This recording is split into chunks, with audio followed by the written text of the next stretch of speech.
Well, hello everybody. Welcome to Wednesday. And I know we've got happy people again in the world. We always strive to make people happy. So really good to have you on again, Jess. Hello, Mornay. Is everyone wonderful and well? Great. We are feeling great. Yeah, great. Awesome. Well, I think today, again, I have load shedding issues coming up. So we're going to get straight into it. We're going to be doing, with this show, Aquarius Rising Africa, we're going to be doing the decode with Jessie on I Pet Goat 2, which we chatted about a little bit last week, I think, yeah. And then we're having a double dose day, which I know makes people happy, at 9 a.m. Eastern time, or maybe just after, and 3 o'clock Safa time, South African time. So then we will really just be going on and really just maybe if there was still stuff we needed to continue in our discussions around this, we will continue it there. That'll be on solutions and have some Q&A and just expand on some cool things. So welcome everybody. Nice to see you all in the chat again. Very active chat this is. I've always liked this chat. And Jess, over to you. How are you? How has your week been? Doing really well. I had my latest course, The Rise of the Righteous, went live this week. So people can get that on my website, kingdomlivingwithjessie.com. And then as always, we've always got veterans, champions, survivors to support. These are individuals that need our help to survive monthly. So I encourage people, if they want to give to that, you can give on our website, illuminatethedarkness.com, or you can send to Illuminate the Darkness, P.O. Box 10443, Fargo, North Dakota 58106. So we always get so much help. Have a link. Sorry about that. I do believe we have a link. Yeah, we have a link as well, which if Morna hasn't put it in yet, we'll just pop it in, where you guys can offer to support if you're in the position to do so. But without further ado, I'm going to hand over to you guys. Again, I've got internet issues, so you might see me pop in and out. If you do, if I sit here frozen, just smile and wave at me. We like when you're so interactive, Chanti.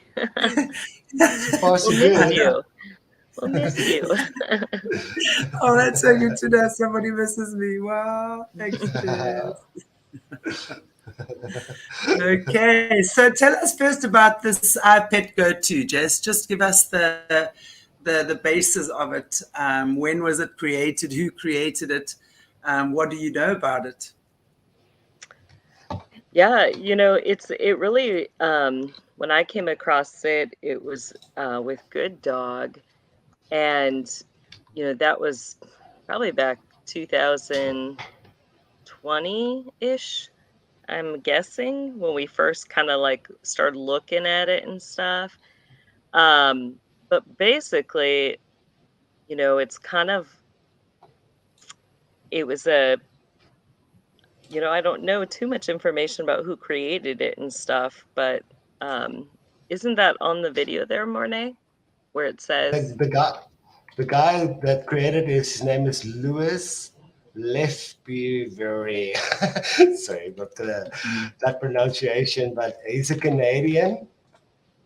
Yeah, and he's also did the Lord of the Rings, Twin Towers. It looks like he was. Yeah, I remember him having a lot of different video, movie kind of connection type things with some interesting movies and stuff. It's not their first one. They put out a iPet Goat as well originally. Yeah. One. Yep, but the symbology in it is what kind of caught our attention. There's just so much what I classify as the Luciferian Brotherhood symbology through it. You start with the goat, head, which often represents Satan or Lucifer. And, they focus in on a single eye on the goat as the movie, starts and stuff. So there's a lot of, you'll see interfacing. I'll point out a lot of the different symbology that, we've talked about the system, how it breaks down into the different departments. You've, got the Masons, the Mormons, the Satanists, the Kabbalah, the Jesuit Catholics. So we see a lot of the different symbols from those departments coming out in this. And I fully believe it is meant to send some coded messages. So we'll talk through some of that as we start going through it. Wow. I see he's also been involved with Beowulf. So he did the Twin Towers with Lord of the Rings and this big goat. But yeah, should we share screen? Yeah, go right ahead. Cool. Share screen.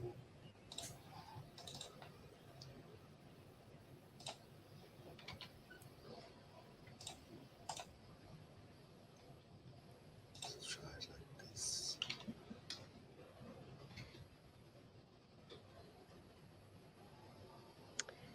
So this is kind of the beginning where... Just want to remind the viewers. Sorry, Jess, I want to just remind the viewers that we're not gonna be putting the sound on because we're forever picking up copyright issues if we play sound. So we're just keeping the sound down, but the link will definitely be posted here as well. So you guys, please can watch it if you haven't seen it already. Sorry, go ahead, Monet. Yeah, you can easily just type in iPad Go 2, you find it. I think it has like 10 million views and stuff like that. Yeah. It's been, I think it came out like 10 years ago already, if I'm not mistaken. Yeah, I mean, it was a while ago when it came out. And yeah, I think we first came across it, back in 2020, I think it was. But yeah, as we get into it, you see right away, this barbed wire fence that looks kind of like, a concentration camp or, kind of like a prison type camp. You see the goat's head come out. He's got the barcode on his head. Every barcode has, like at the very beginning, the middle, and the end, these two longer lines. And those represent the number 6. So, every barcode has embedded on it the 666. Which is there, 666. Yeah. So, and you see him kind of moving his head like in a hypnotic way. Now we see these, hands come out. Oh, go ahead. Yeah. So all good. Hypnotic. Yeah, it's all, look at the eyes, even that black spiral going there. Here we see, hands with a golden ring with an S. Some have questioned, is that representing Soros? What does it represent? But kind of like these evil hands, is that supposed to be blood on the hands? It's kind of like got that mummy type feel with the elongated fingernails. And the hands are controlling, a puppet. And, And it also looks like reptilian skin, like on top, or like, I don't know, some different type of texture skin. Like it's not human. Yeah, so you got a puppet master somewhere controlling, and the first thing you see is, former President Bush there. And he's in a classroom scene. Now, some of the things with this classroom get really, really interesting. Like one of the first things you see, like on the right-hand side, all the alphabet are transversed or reversed, where usually you have the capital letter first and then the little letter, but they've got it reversed. What's interesting about that is that when you have, like in Kabbalah, it's a higher level of Kabbalah and Satan. We'll just say Satanism, but they have what we call reverse Torah, where they'll say the words or the names of things that are meant to be blessings of God backwards, and they believe that's a form of cursing. So, you know, you can look up reverse Torah. It gets kind of nasty. But I think that that's what that is representing. And then, you know, we see the checkered floor, which often is seen, you know, in Freemasonry. That floor is always going to be over the room of reflection. You know, and they have to learn how to astro project into the chamber underneath that floor. When they do, they'll find a desk with a book, and you know, usually they'll have different items on there. It could be a skull, it could be, you know, a chalice. But before they go into some of their vows or taking some of the rituals that they do, they'll have to go into that room of reflection. And you know, so it's showing that this classroom is over a room of reflection. Often in the system, that room or symbology for that room of reflection besides the floor is the rooster. So, you know, then we see like some strange things under the chalkboard. You know, you see what looks like a heart, but it looks like it's got, you know, it looks like an actual autotomical heart. But then, you know, the cutout pieces for the lower ventricle part of the system look like children. You've got Yeah, like I see it. you got a scribble there that looks like a dragon. You've got what kind of looks like kidneys with a spinal cord or a brain that's being severed. And then you got the snowflakes, which get really interesting as we go on. You got a spaceship up on the chalkboard on the left-hand side. You've got the D on Bush's hat, which kind of looks like, you know, a dunce hat. But watch as things kind of play out in this, as things shift, and it shifts really quickly, you know, and you see him kind of looking like he's entertaining. And now we see further, like more things appear on the chalkboard. We see closer that, you know, what looked kind of like the rocket ship on the left-hand side there really is a house on fire. Then you've got a shark. You've got the hangman game. And then up above, you have what looks like a rocket ship, but it's not a rocket ship. It looks like male That's not a rocket ship. genitalia That's shooting not a rocket something. ship. That's not a rocket ship. What I found also interesting is when we, you know, look over at the wall there at the very top, you got the owl, which often represents Moloch. And then there are specific cities pinned on that map. So as we get further, you know, more and more cities show up. But also, Jess, isn't it interesting that when he got the news of 9/11, he was in the kids' classroom, Mm-hmm. right? I think some of that goes back to this, yeah. Yeah. Interesting. Yeah. And like if you go back, there was a thing we see above the chalkboard there. Yeah, I saw it. Yep. And you see like what looks like evolution and the enlightened man. You see this distinct time of 12 o'clock.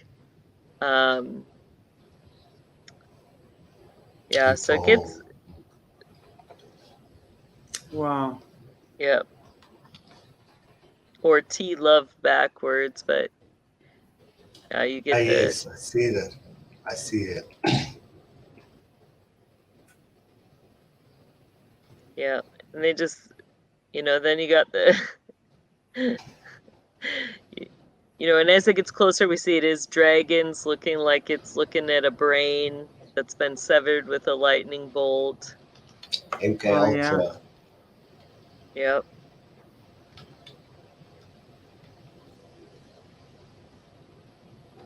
And did you see that?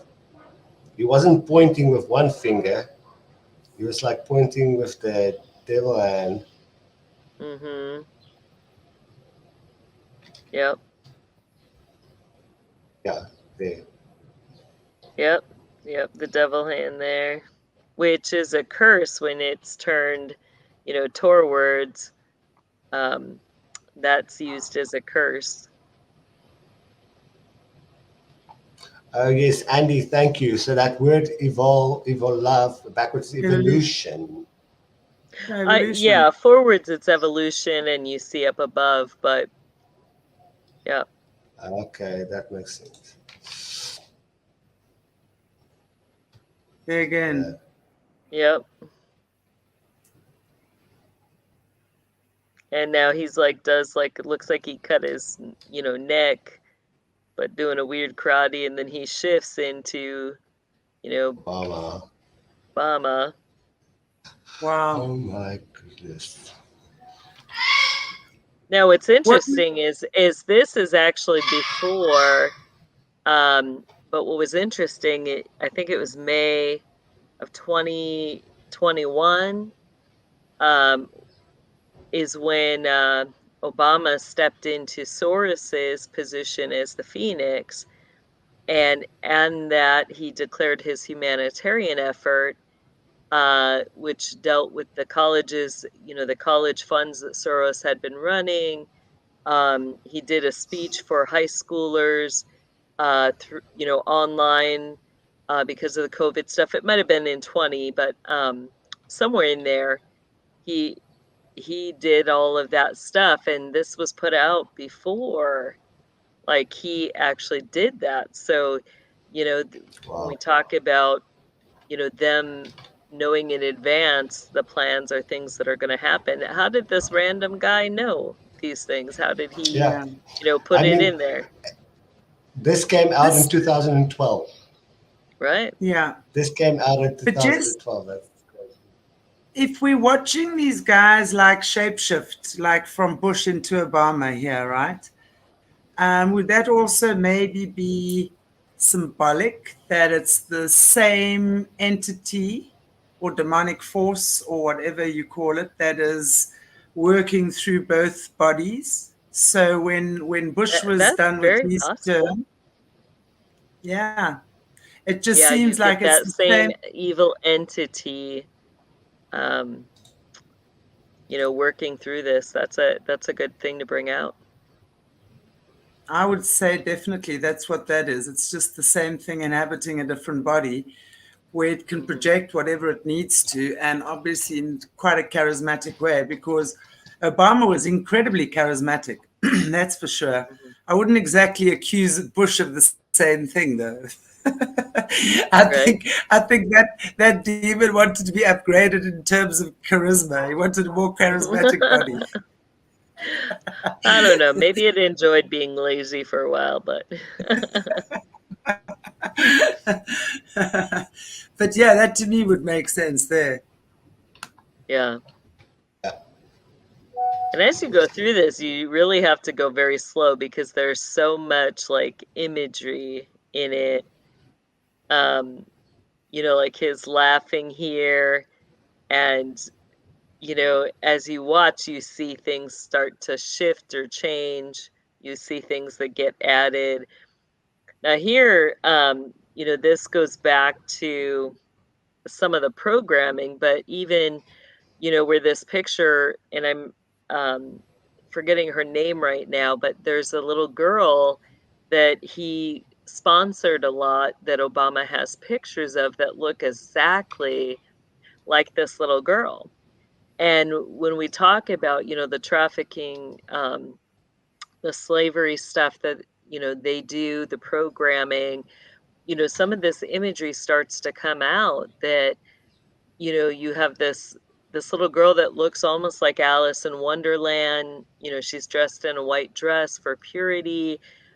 You've got the red rose, which is, we've talked about in the schools how the different programs that revolve around the breeding programs, they'll use the roses to identify, kind of which orders are overseeing them.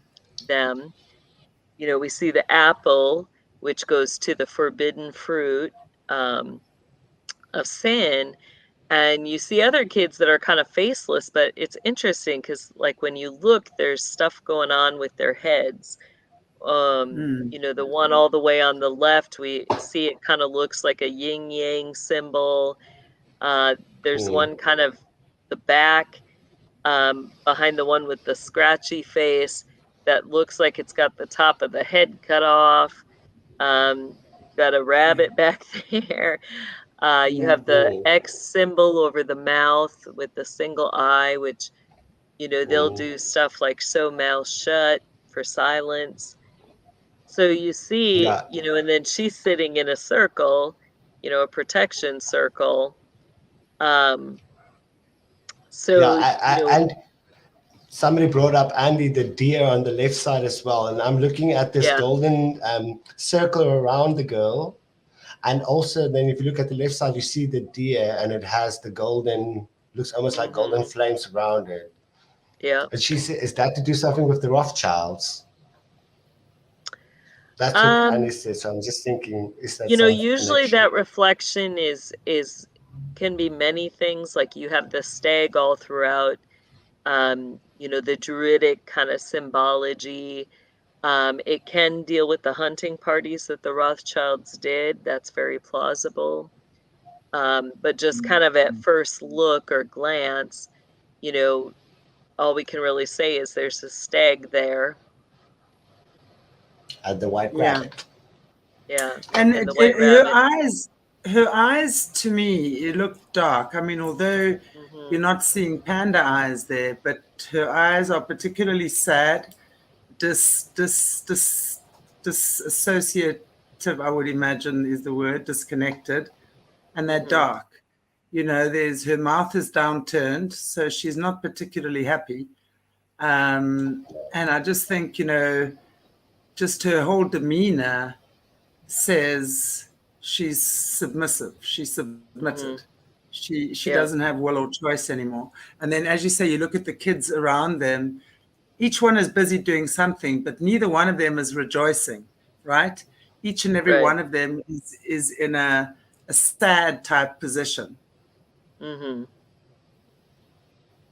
bound. Yeah. Oh, And you Yeah. found. have with her you have 13 there altogether.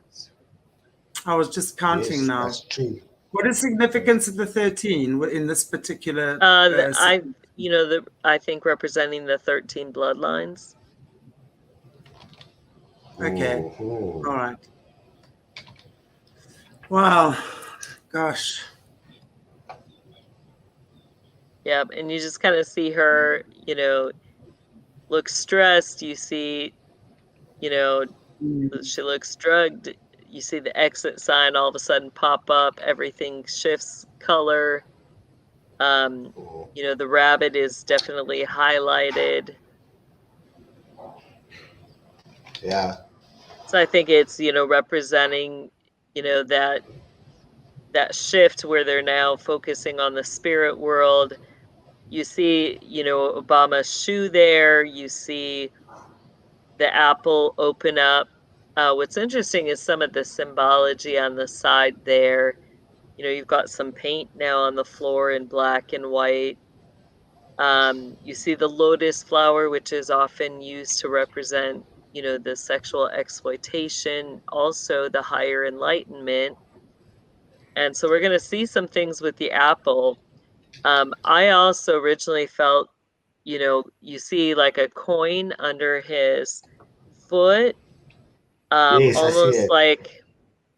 almost like something was bought.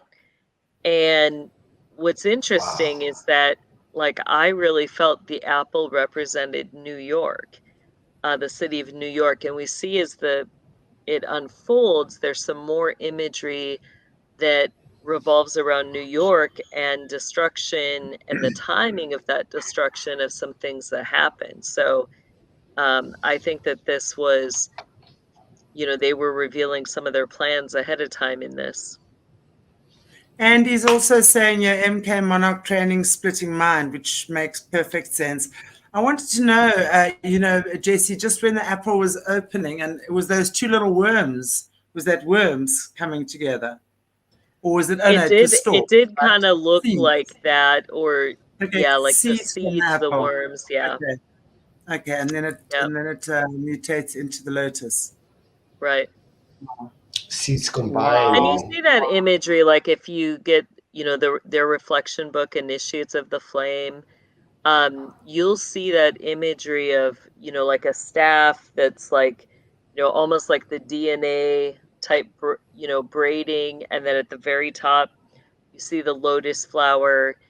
That's common, you know, when they're also using it for their higher enlightenment. So some of these Yeah. symbologies can be used multiple ways in the system, but for them, enlightenment is a good thing. So you got to ask, like, when that happens, why all of a sudden is he sweating? You know? So, Yeah, why is it?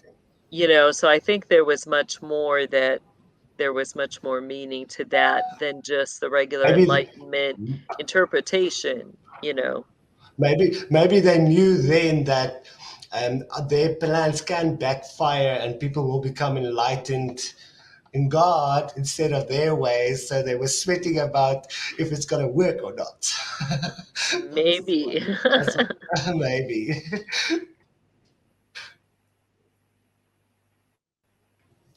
Yep. And then it kind of zooms out and you begin to see like some of the writing. You know, we see what's written there. It looks like Psalms. And, Yes. you know, so you're like, okay. And it actually is Psalm 23, which is, you know, and you got like the lightning bolt, almost like a path there. That psalm is, even though I walk through the valley of the shadow of death, I will fear no evil, for you, O Lord, are with me. But as it goes out more, you again see a lot of the heavy Masonic, you know, symbology, where you got the easel there, the clock on it. You've got the torn flag, and then, you know, that looks like the Twin Towers. So, you know, that's part of the apple representing New York, and you see the destruction or the fall that's happening. Here we have what looks like a shaman, you know, and when it follows this guy for a little bit, but looks like, you know, it's like, was witchcraft used in some of this? Got the same hat as Bush and Obama were wearing, that pointy party hat. Oh, with the shaman? Yeah, did you see that? Yeah, it kind of looked like he had feathers on it too, though.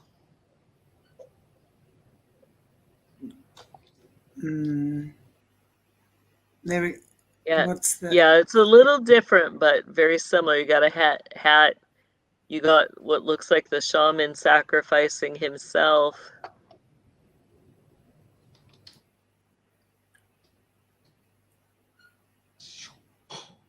Yep. Then you go through a crevice, and now we start to see, you know, like the boat, like this is representative of Dante's Inferno. As it skips ahead. Now, here's what's interesting is it's kind of showing a depiction of what looks like a moon ritual. You know, technically, Osama bin Laden is supposed to be dead. So as you go back, what's interesting is there's this imagery and symbology of a certain type of necromancy, where almost like they're raising him from the dead, and he's wearing, you know, a CIA symbology. You got his beard where it looks like there's a flame in it. Yep. And you see like kind of this raising up of Muslim Brotherhood. So I will let people know he was not dead. They had him in a mansion underground. Then we begin to see oil in the background. Now, what I brought out was first interesting. Let me see if because it's been a while. But there is a specific spell that's done in necromancy where they use oil, and they will drop it into water to cause destruction. And, you know, we see that symbology of all of a sudden the oil being drawn out and dropped into the massive ocean, and then watch, destruction follows. So, you know, they're even, you know, embedding different types of witchcraft in here, you know, symbology of, you know, like, we're not just, this isn't stuff you can just look up on the internet, you know, it's like stuff that, you know, it took me a while to find, you know, it was like, I know that, where do I know that from, you know? Mm. Let me see if, from oil to, and you get that whole, the other thing with that oil is that's that same kind of thing we see like with, you know, Greta, others started wearing that imagery of the graphene oxide, but where it was like oil and they're dripped in that oil. You start seeing a lot of Hollywood where they're wearing the black leather, representing that black gold. You know, so some of that imagery starts coming out here. Statue of Liberty. Yep, but notice the stars around it. You also see the imagery of the infant in the womb. And notice that's the 6-pointed, representing, you know, the Solomonic magic, not a regular 5-pointed star. Oh, wow. We see a portal start to open up a bit above it, but then it goes into, you know, the womb. Wow. And we see an egg with, you know, the kind of snake coil, the reptilian coil. You see, you know, some of the, you see that single eye there, which you know, again, that reptilian look, which goes back to the hands that we saw at the beginning. You know, we see the boat from Dante's Inferno that would collect souls, the dead, and, you know, as you pass from this world into the spiritual world, you'd have that boat that would take you through the afterlife. So that's what that represents. And here's where we see what, you know, as they show more, it looks like Jesus Christ, but really it's representing Dante. And we see the eye, you know, the single eye of Horus on his forehead. You see the rays of sun. You see the Sacred Heart. You see the crown of thorns on his head. Yep, so all that imagery begins to come out, representing really the Antichrist. There's teeth, no word. Yeah, so we see the face, you know, the eye, reptilian eye, changes to what looks like, you know, Mr. Frost. Which, you know, some of this imagery with the cold winter, remember when some of that terminology was coming out where, you know, they told Trump it's going to be a cold winter, and he said, no, it's not going to be a cold winter. Oh, yes. Okay, yeah. Interesting. And that, So you know, kind of looks like a djinn or a genie too. The frost guy kind of looks like a djinn or a genie. You've got the single earring. You've got the upside down triangle on the necklace on him. And here you see what's interesting is like the snake, you know, his snake-like coil is literally coming out of the head of this figure. You know, almost kind of representing that mind control. Yeah.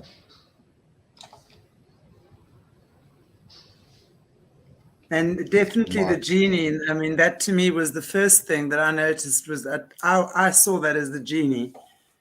Yep, and you see the What is words your that, wish? yep, you see the words Markets. that scroll across his eyes say markets plunging, Markets war, or coverage.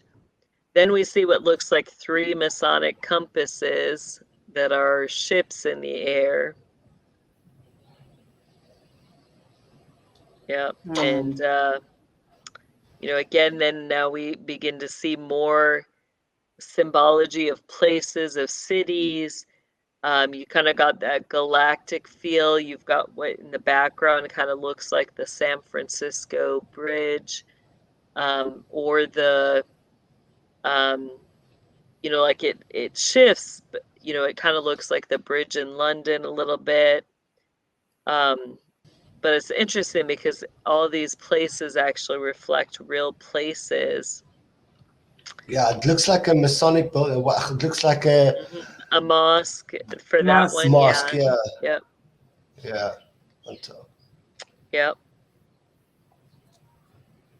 And you see all these, you know, crows flying out, but Moths. then it looks like it turns into, you know, a Moths. butterfly. And then again, we see the shaman. We see now this, you know, character that looks like he's dead, but the symbology with the woman there with the oil, you know, almost has that symbology of Mary and Jesus Christ, you know, the loss of her son, like she's grieving. But watch what happens with this. It gets more and more interesting.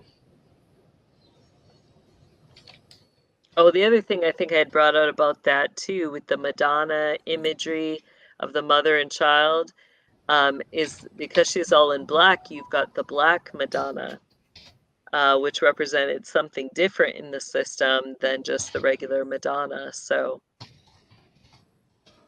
Interesting.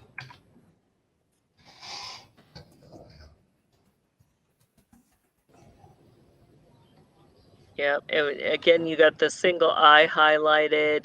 You got, you know, what looks like a beetle or a scarab crawling over his head. Yeah,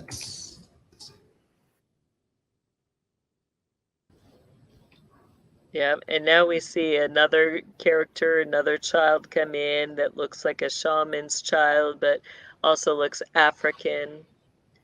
and he has a gun. Yep, And the purple ribbon. yep. And you also have on the tattoo of the adult there, you've got the skull and bones tattoo. Mm. You've got what looks like slashes. He's got red eyes looking like, you know, mind control or robot.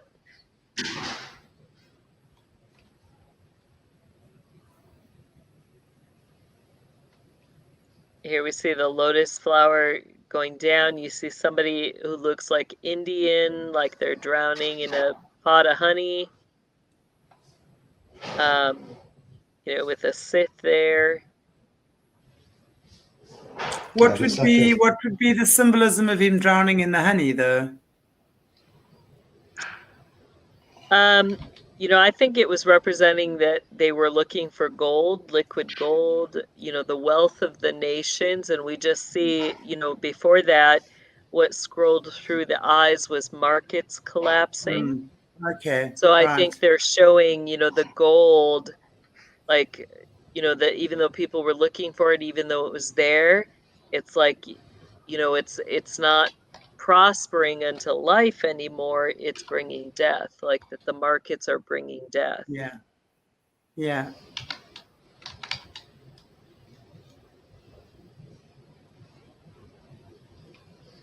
We see some like UN vehicles. You see what looks like Greta. You know, Good Dog and I really felt that was a little Greta there. And actually, it's yeah, funny makes because they sense. have this exact scene. Like before she Yeah. even came out, there's stuff where she's standing before the vehicles, you know, so think Wow, about that. look at that. Yeah. Wow. come on. This is, wow. Yep. So, you know, there's no doubt that this stuff was pre-planned, and, you know, they're literally characters playing out scenes that have already been, you know, designated for them. God, it looks like Greta. It definitely looks like. I just want to ask. So, do you think they brought this out for fun, or do you think they brought it out to signal to everybody in the system to get clues in what's going to happen and what they need to do? Yeah, I Was think it for I us think it or was, was it for them? yeah, I think it was put out beforehand to, you know, signal stuff. For the system, for the Yep. people in the system. That makes sense. Yep. We see, you know, the skeleton with the party, and then, you know, as he grabs her shoulder, you know, you see her kind of starting to comply and give up the fight, you know, and then it shoots her right again to Dante. You know, the imagery of the savior, but yet the savior's in the spirit world, you know, just kind of out of it, going through, you know, the death journey. But now here, look, you start to see his heart starting to come alive. You see the color, the light start to hit his heart, whereas before it was just, you know, blank colors. So you see, you know, kind of like the imagery of the savior starting to come to life, which is interesting because, you know, in this, that, you know, the showing of the events that are supposed to happen were trigger events, but, you know, again, this isn't really representing Jesus Christ. This is representing the Antichrist. So they're literally showing the things that were going to happen before the Antichrist steps forward in his power. You know, so we see, you know, here again, we got the genie again controlling the minds, and switching between, you know, the dragon eye and the teeth and all that stuff. Wow. Yeah, it's crazy. Which, interestingly enough, that single eye, when it has the reptilian, that specifically is put on a specific occultic book, which is the Book of Shadows. So, you know, usually that's like a personalized grimoire of, you know, high-level warlocks who are going through certain, you know, certain, we'll just say, spells, incantations, things like that. And so as we see that with the, you know, the genie, you know, that's one of the things through the Book of Shadows, you know, can you summon the jinn or the genie?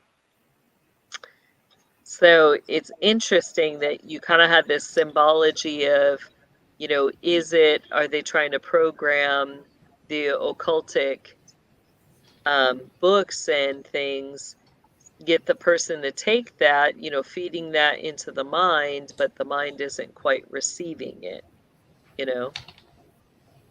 Yeah. Interesting. I just want to answer somebody in the chat that where does this movie come from? It's not a movie, it's a short animation, and you can find it on YouTube. Just search iPad Go 2 and you'll find it. If you can just put the link, if you could maybe just post the link in the chat, Mornay, and then it's also easy for people just to tap. And wow. Yeah, so here, this is actually important imagery because, you know, we see the rectangular, what looks like frames, but then you see the layered frame or mirror symbology, which often represents their sacred space, sacred ground. Here we see it looks like it's multi-dimensional, which, you know, they use, whether it's a rectangular rug, whether it's a mirror, whether it's a phone, a TV, all of those type of, you know, black screens, black mirrors can be used as gates or access points into the spirit world. So, you know, as we're kind of seeing this dimensional gate, we begin to see, you know, the figure of Dante is breaking free out of that spirit realm, you know, passing through those gates. You know, so, you know, does this represent the 9 gates in the Dante imagery? It very well could. Wow. Yeah, so you see his spirit man breaking free from death and from that spirit world. What's interesting, yeah, is the fire coming out of his mouth.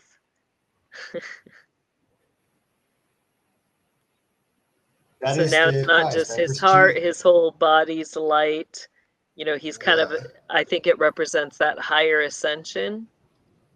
That he's no longer bound by death. He's ascended into godhood.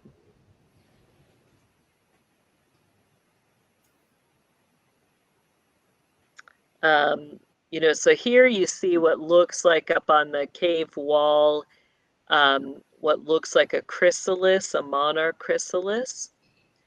And at the same time, it also looks like a scepter, an egg. So kind of representing that, you know, that breaking free, that transition, the morphing of a caterpillar to a butterfly. And, you know, it begins to show some more symbology here. Yes, that's what it looks like. That's what I thought it looked like, a caterpillar cocoon thing. Yeah, very cocoonish. Wow. Here you see kind of what looks like wings with the tunnel. You see wings over him, which is that imagery of the Ark of the Covenant, where you have the seraphim wings over the glory of the Lord. Wow. Talk about symbolism. Yeah. Wow. Jeez, look at this. It also looks like it's going into a mouth for me. It looks like yeah, it does into the somewhat mouth. look like the mouth. Yep. Yep.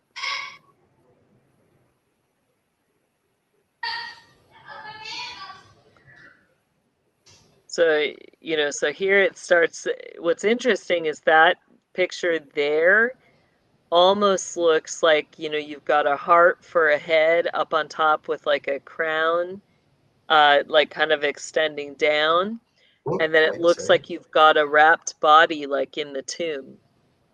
Yeah, it does. It does look like. Yeah.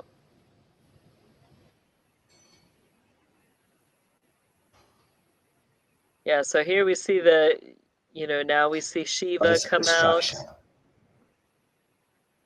Yep. And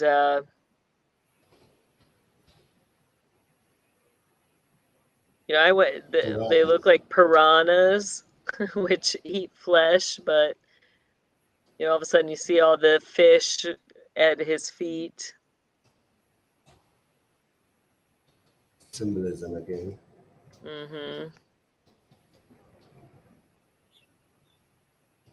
And you're seeing more and more light come into this. Now you see what looks like the hand of God, and that looks, you know, like an airplane that's kind of been put up. You kind of have this galactic feel, but it's got like a cross on top, like a church. Now watch, this gets really interesting. I'm not gonna. Like when you I'm think not even about gonna say what things. this looks like. Yeah. So what gets? Yeah, it does look like a male genitalia. But what's interesting is this: you get looks like now. Yeah, the male genitalia.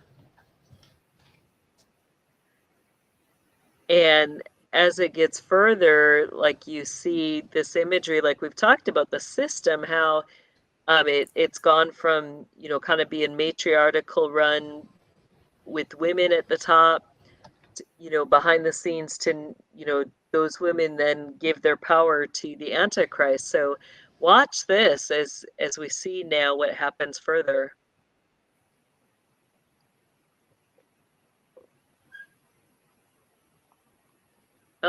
Looks like, did we lose Mornay?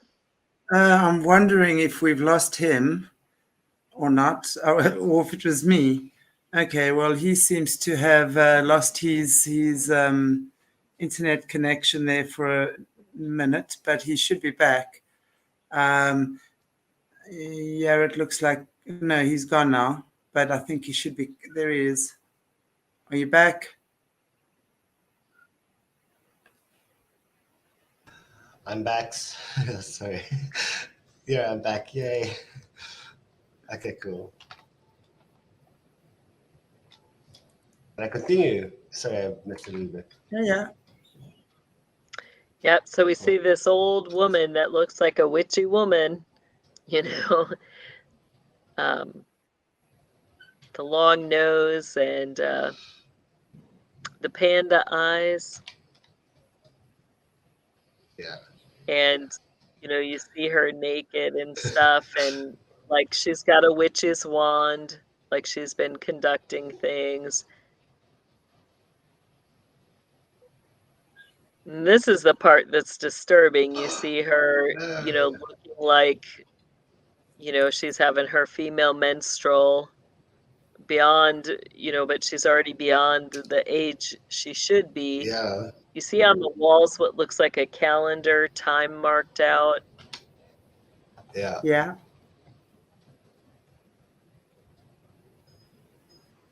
Now there you see what looks like the double helix for the chromosomes. Yeah.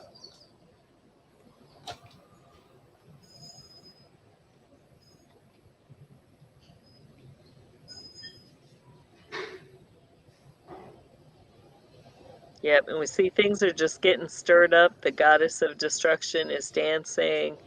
Now, you know, then we see what looks like CIA, FBI, Army. Wow.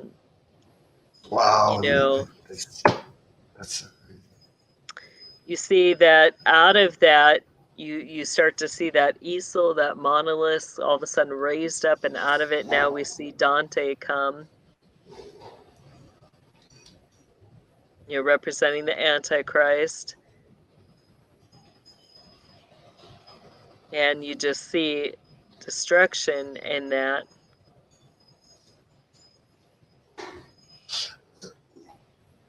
We see the reptilian eye, you know, kind of now he's lost the control. He's parting from the individual, so no longer has his tail in the cranium. What's important about this, though, right there, that looks like a cracked egg. Yeah. That symbology is very important because that's one of their codes with using some of the food industries and stuff. But that specific code, the cracked egg, represented what they would do to infants, you know, where basically they will sexually abuse them until their heads break open. That is so you know, so disturbing. that's not just random symbology. You know, I mean, they're literally showing what looks like a head that's been cracked open, you know, even with the yolk there. Jessie, can I just ask you also about this? Let's just go a little bit back. Usually the heart is in the chest. So is there any symbolism why the heart is on the solar plexus instead of in the heart? I think it's representing that center power. Power, yeah. Love. It's more love of power. Love of power. That makes sense. sense. This thing is creepy. Yeah, it gets pretty heavy as you really think about what they're all symbolizing. Yeah, exactly. If you see the truth, it's... So now you kind of see, and that was the boy that was dead in the Madonna's arms. So you're seeing all of a sudden these dead come to life. You know, it represents, I think too, we talked about is part of that imagery of certain countries maybe rising up. There's a certain type of dance, that dance there that goes round and round. It's Turkey a certain type of, like from Islam cultures, where Mm-hmm. they just literally, I can't remember the name of the dance now, but where they Yeah, literally just turn round and round and round And like that. right, and you've got the spear of light, the spear of destiny. You've got, you know, over to the right there what looks like a labyrinth, and that's a clock too. You see what looks like the two hands, you know, kind of pointing at the 2 and the 10, which is symbology we've seen in different things. Um, you know, you've got the different cities there kind of starting to come out. Wow.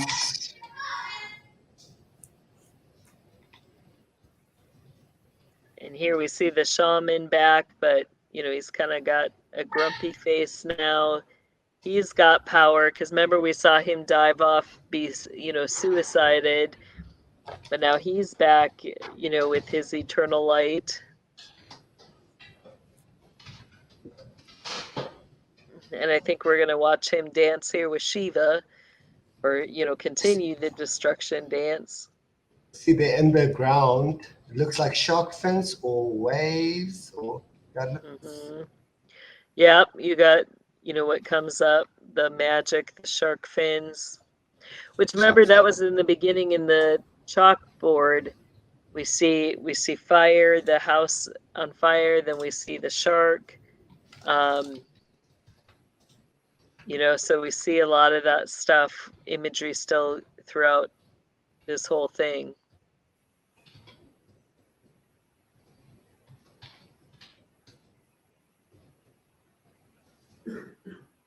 It's And here bird. you see him change into a bird. That also is a specific occultic order, where they'll wear the bird mask, elongated. So that's interesting too. You know, that's a part of a dark order. Oh.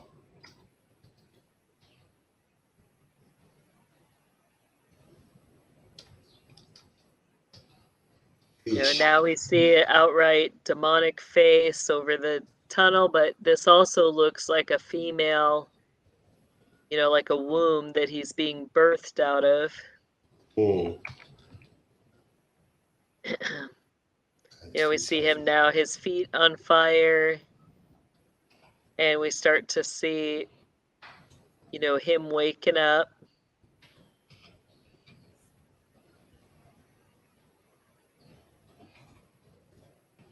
You see imagery like out of the Book of Revelations, but it also could be the Dante symbology, you know, where it says that, you know, the Lord's eyes are on fire. You know, I think it represents the hellfire in this, that, you know, Dante. And yeah, we see like what looks like flames again on the beard. A beard, upside down flames, yeah. Yep, there you see on his left, you see, you know, the cave starts to look like Notre Dame, which burned down. Mm. Yep, or the Cathedral of Luxembourg. Yeah, What's it does look like interesting that is one. what Interesting. transpired in all this before that cathedral burned down. Somerset Bellenoff had transitioned like the Bohemian Grove, where she literally on the Bohemian Grove website, you know, she closed down the website and said, if you need to make contact with us for any reason, you know, please call the Cathedral of Luxembourg, which is Notre Dame. And so it's like, why is Bohemian Grove, you know, where there's all these sacrifices, all the presidents go there to sacrifice. Why are they directing all of their phone calls to the Cathedral of Luxembourg, you know? Hmm. And then Yeah. later we see that cathedral burn. Wow. Breakings. Well, it's not burning now, it's melting. Right? The destruction is being broken down. Crumbling. Yeah. But notice the fires in his eyes. Yeah, yeah. Yeah. Exactly. And it looks like an ice buildings. Mm-hmm. Jeez, is this how they... Yeah. And this was done in 2012. So 12, why yeah. that cathedral? Why did they pick that imagery and show its destruction here? Exactly. You know? And they get the pyramids. Yep. Now, what's very interesting about this is as we get into the systems, you know, this imagery with Dante and everything is Upper Priory of Zion teachings. As you get into it, those three pyramids are a specific spot where end time preparations and rituals have been prepared for. We see that same imagery of that spot in the fourth Indiana Jones. I think it's called the Crystal Skull. But in there, when we did ritual prep, that space is, they call it Zion, or Mars. So we've heard a lot about the Mars stuff coming forward. It's a very specific spot under Area 51. Literally, they have Nephilim skulls with prophecies that are embedded on them. So part of the ritual prep that I went through was, linking certain mothers of darkness, our blood to those skulls so that when the time came, technically we're supposed to show up, put our hands on our bloody hands on the skulls, and the prophecies that we were supposed to read forth would come forward. So, you've got the Antichrist going into that city or that area in this imagery. Wow. Quite amazing. Is there any more, Mornay, that we need to get through? Sorry, I'm on mute. Yes, 1 minute left. I'm just thinking, somebody Okay, said perfect. pointed out scorpion in the sky, and now that I see it, like it looks like a scorpion sting in the sky. Has that to do Yeah. with the Scorpion's constellation or something? Scorpio is all about death and rebirth. That's very plausible, yeah. That they're predicting the season, the time when it will happen. Wow. So when when it's Scorpio. Okay.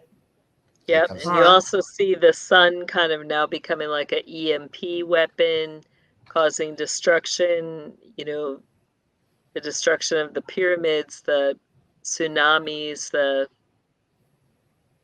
so things go nuclear, you could say. Wow. Heliphant. Look at that. Heliphant.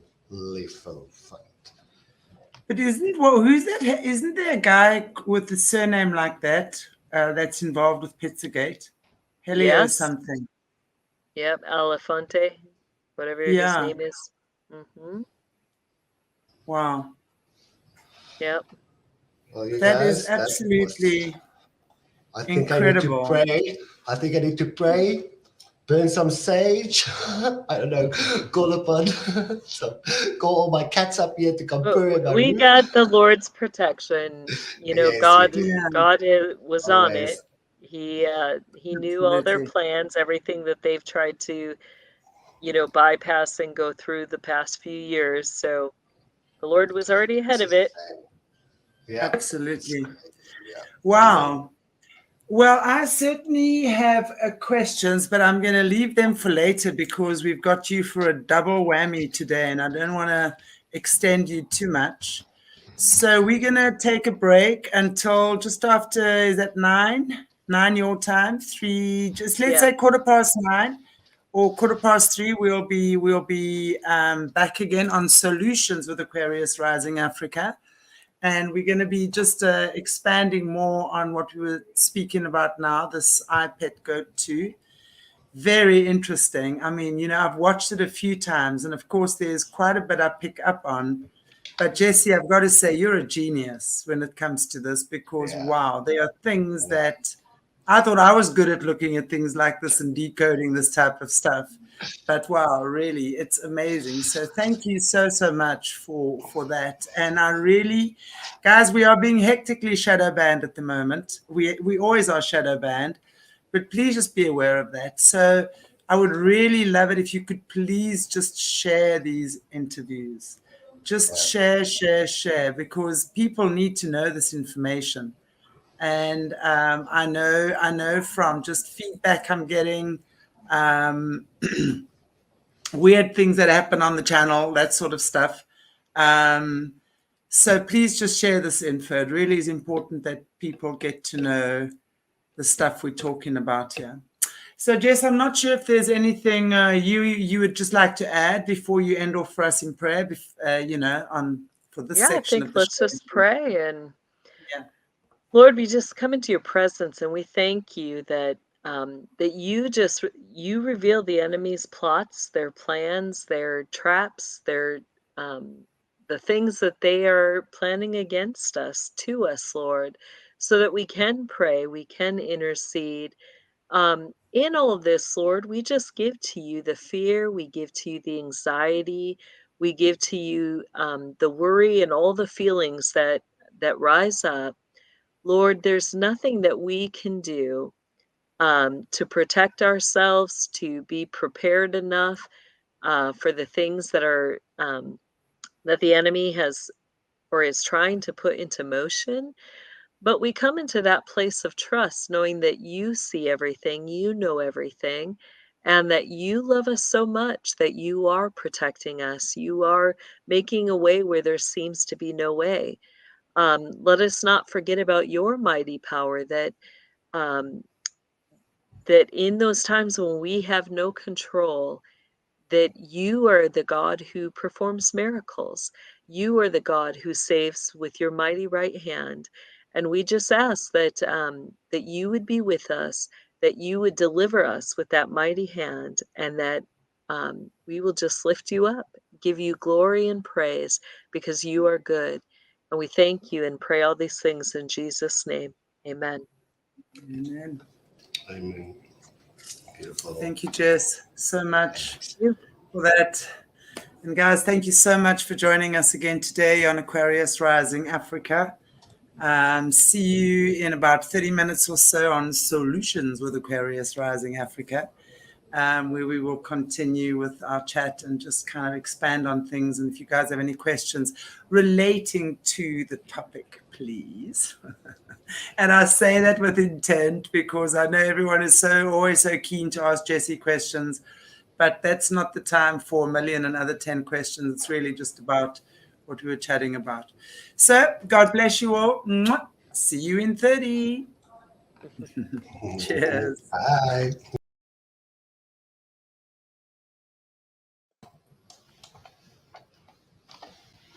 Well, hello, everybody. Once Hello. again, Double Dose Wednesday with Jessie. These are always fabulous days. We get to have you for a good few hours, Jess. We're so grateful You for did that. today, yes. Very grateful. And for those of you who haven't watched the earlier interview on Aquarius Rising Africa, please go and do so. Decoding, Jessie did a very, very fascinating decode on I Pet Goat 2, which was created, it's an animation created 10 years ago already, basically predicting what these guys are going to be doing, literally telling us in plain sight. So they can never say they never told us, right? But maybe if you just want to give us a recap again, Jess, just on what that's about before we go ahead with some questions. So we went through a lot of the imagery. I talked about the 5 departments of the system. You have the Masons, the Mormons, the Kabbalah, the Jesuit Catholic, the Satanists. And so, a lot of that imagery that we see comes out of those 5 departments. So we looked at a lot of the symbols. We broke down some of the imagery that we were seeing and, talked about what their plans, their plots were through that. And then even now, as we look back, we've seen a lot of those things come to pass that they were telling us about. So I encourage people, go back and watch it. It's just packed full of information, and there's going to be some interesting things in there. So, Is I Pet Goat, the first one, is that still available? Because I actually haven't seen that, just as a matter of interest. I'm not sure if that's still available or not. We should actually look at that. Do you know what's on that? Is it similar imagery? Yeah, it's similar imagery, a little bit different. Yeah, I haven't seen it it's been a couple years since I last saw it, so. Yeah, good to watch that, and really just good to get that information out there. I found it. It's still available on YouTube. It's called Okay. A Modern Odyssey. A Modern Odyssey. Can you post us the link, if you don't mind? Thank you. Wonderful. Okay, well, Jess,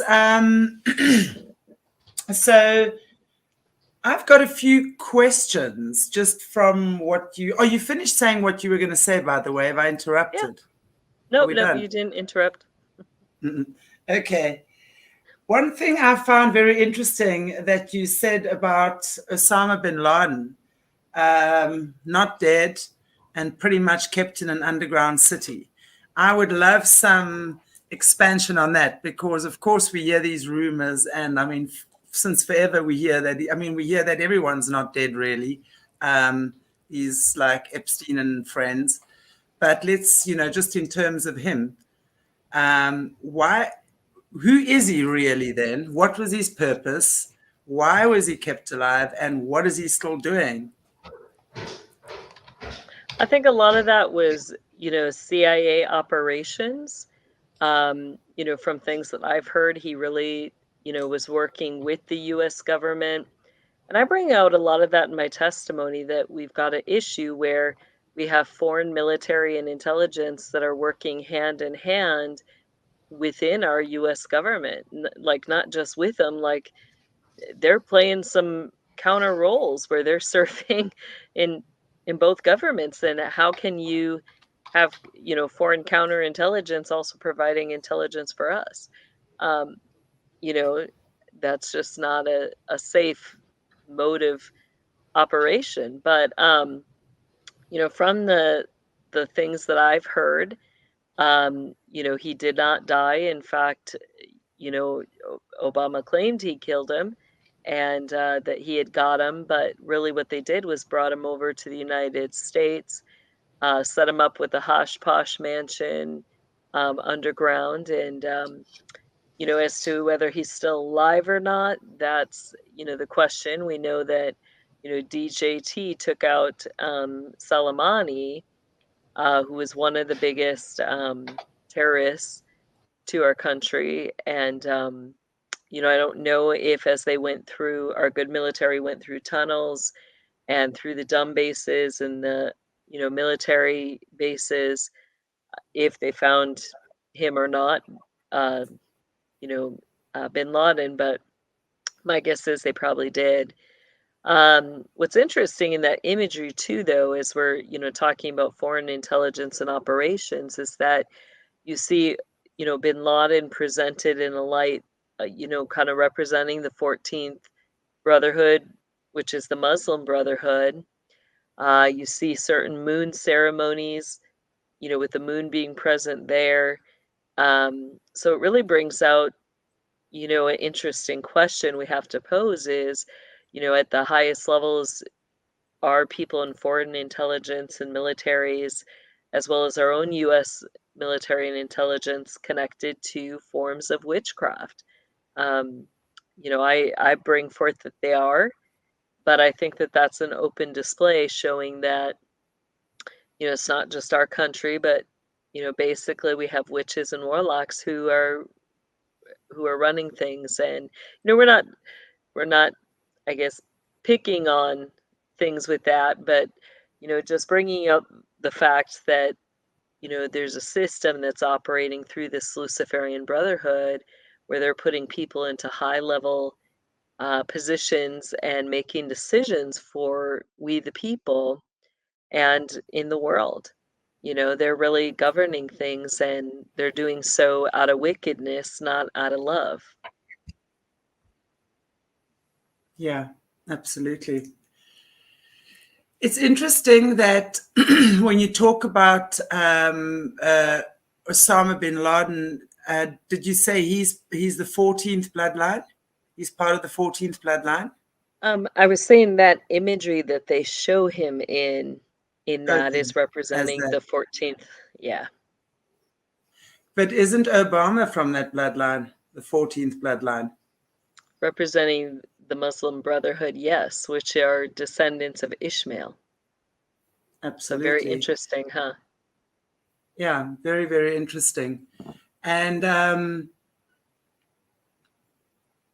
what would bin Laden's involvement have been in the system? Would he have already, from what you know, would he have been born into the system already as part of it, like the rest of these other hierarchy powerful kids would be, and then pretty much also groomed for the position that he was groomed to play?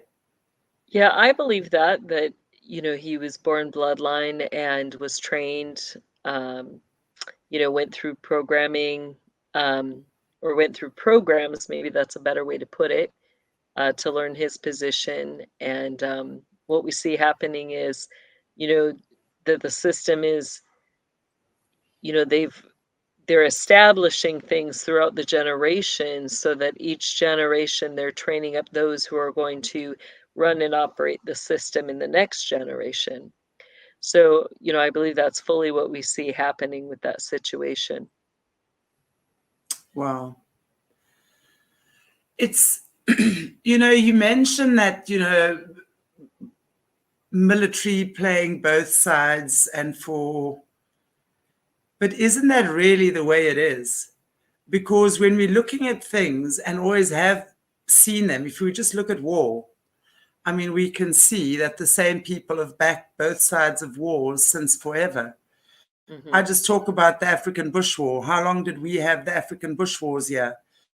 And I think in 1989 or 1990, the terrorists supposedly surrendered, but on deeper inspection, that was the time that the Berlin Wall came down, and they were no longer funding the African Bush Wars.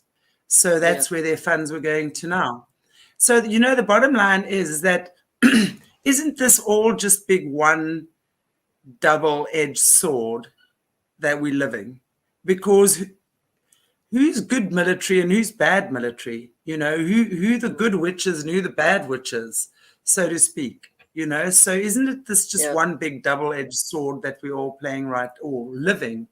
We're all living this with these few that are in control, that of course understand high-level sorcery and have really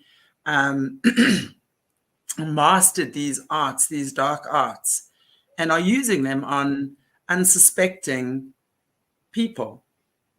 Yeah. Absolutely. Yeah. I mean, that's what we see happening. And, I think how do we distinguish between the frauds and those who aren't? Um, it's interesting, even just in watching the news, watching things that are going out. Some of the, real issues, the deep issues, are the things that still are being covered up and hidden, even though, we're starting to see bits and pieces come out. But, the truth is, one of the biggest issues that is facing our world today is the exploitation in the movement of children and humans. We also have the underground harvesting, the adrenochrome, and those are Yeah. things that, we don't see at the forefront. What are they willing to bring to the forefront? Yes, it's a problem. They bring out the election fraud and things like that. But, is that the most vital issue? In a way, it's an important Hmm. issue, but, who's really bringing to the forefront what's really happening? That, these foreign governments, these, people who are running our government, they're involved in rape, they're involved in torture, they're involved in cannibalism, they're involved in satanic ritual And it's not just, a select one or two of them. I mean, this is an organized, coordinated system that has been operating through the generations. And, that's really what needs to be brought to the forefront. Because if we're talking about, let's just say my country, the United States, we have the right to free speech. We have the right to peace. We have the right to prosperity. We have the right to practice our religious beliefs. But what we see happening is that, this system is twofold. They've got a light side that looks good. It's got that form of godliness. They present themselves as Christians. They put terms, like in God we trust on everything now. And, they're wanting us to feel safe. They want us to feel like there's peace. They want us to feel like, there's specialists and professionals, people who are well trained in their positions, who are running things. Again, it's this false safeness that they want to create, when what's really happening behind the scenes, thousands of children are, again, being raped, tortured, you know, and we're talking brutality, that these are crimes that are being committed against children. We brought out in the Decode that imagery of the cracked egg. No infant, no toddler, no child, who's young and weak, should be subdued by adults until the point that their physical body is torn to pieces. And these are the things that are behind the scenes that they're covering up. And, when we think about that, we're really being content with what they're throwing at us. They give us "In God We Trust" in the school, in our government buildings, and we're happy with that. And it's like, why? Why are we happy with that? If "In God We Trust,"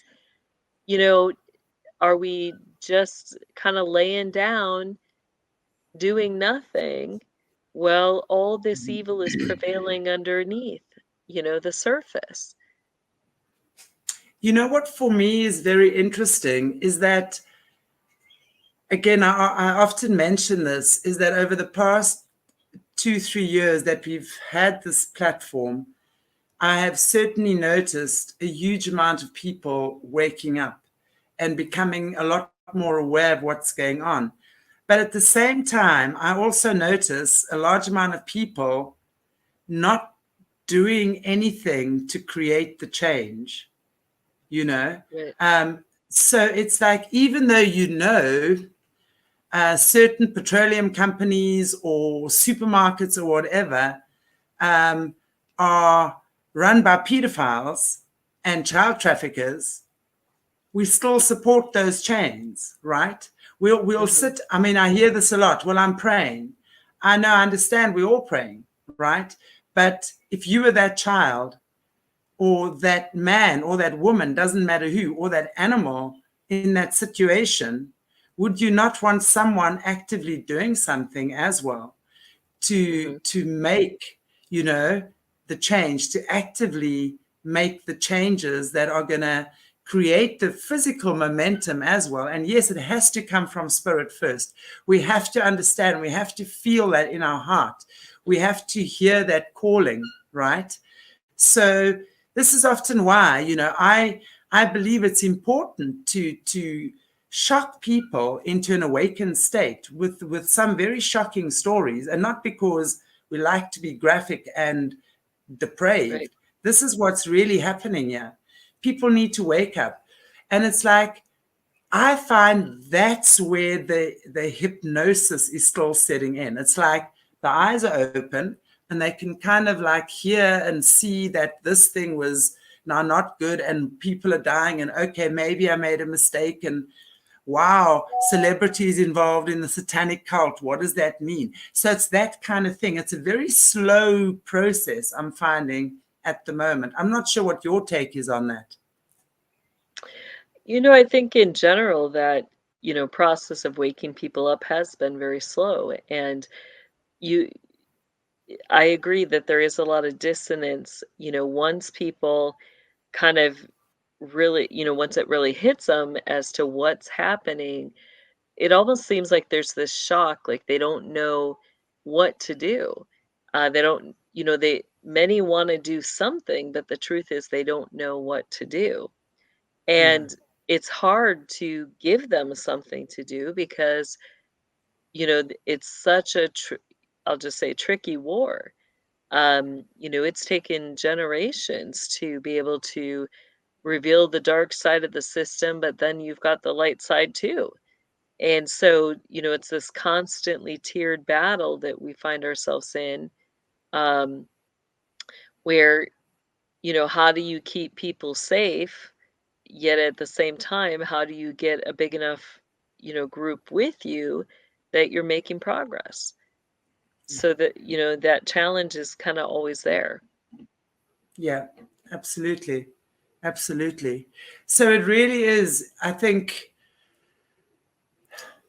awareness, continue with awareness, right? And, and just, I think the more people who see things are not going back to the way they used to be, we're living in a very, very different world now, right? So we have to, it's not just molding and folding to what the others want. We have to decide where we fit in. How do we create the change? Because I do believe all of us are here at this time to create change, right? To Yeah. be part of that wave that creates the change of awareness, and just for people to realize eating a McDonald's burger is probably a very grotesque thing to do if you understood what was really in there. And then you start just deep diving into what's in your McDonald's burger patty. That in itself would be someone awakening, right? Yeah. And I think you're kind of hitting the point there, is that, how do we begin to make that shift? How do we begin to, do something? I think it starts even with, just as we find, stories of survivors that are coming forward, supporting those stories, getting them out there, sharing the information, and then finding a way to apply what's being said. If you've got survivors coming out saying, hey, there's an issue in the schools, there's an issue with people running our schools who are abusing children. How do we then begin to, make a difference in that? Well, if you're a parent, get involved with your school board, know what's going on, understand the curriculum that's being pushed, be one of the voices when they're voting on curriculum, or voting on things that they're going to do for their school rights. Make sure that your school is, really abiding by the federal guidelines and the rights that get them their funding. There's a lot of things that are happening in the schools that are shoddy, but the bigger problem is that nobody's reporting that. Nobody's calling to accountability or calling for the audits. The same with our state and our government. Um, are people in our local government operating like they're supposed to? If not, who's calling for the federal audits? Who's turning in information saying, hey, this individual is really not representing we the people? There's been a movement of people, looking at oaths that are taken, looking at the insurances that back those oaths, and seeing, are people in the governments, do they really have everything that they need to lawfully be operating? They're finding that the majority don't. And who's paying the bill? Who's being held accountable for these individuals being in their office? So, there's so many ways that we can get involved. I think the quick fix is, people want to focus and say, I want to help with the children. How do I do that? And then they don't get answers to that, and they just kind of feel stuck. But think outside of the box, start with your own community, your own area. How can you get involved there? You know, so again, you got the schools, you got the local governments that you can get involved in. Um, you know, start there. Yeah, absolutely. Get involved. That's the whole thing. Get involved, you know. Absolutely. Keep your eyes there. A couple of other questions. There was also the picture, and I'd just like some clarification on that in the in the movie. In the what do you call that thing? A documentary. Short animation. The iPad Short Go film. 2. Is that a Short documentary? film. It's a Animation. short film. Okay, in the animation short film. Okay. All right. There was that there was that very absolutely that very disturbing image of the old witch clearly menstruating. Oh, goodness. Explain that to us, please. Well, you know, we see almost that exact same imagery in some of the magazine covers when, you know, they were showing men, you know, Mhm. transvestite who were menstruating.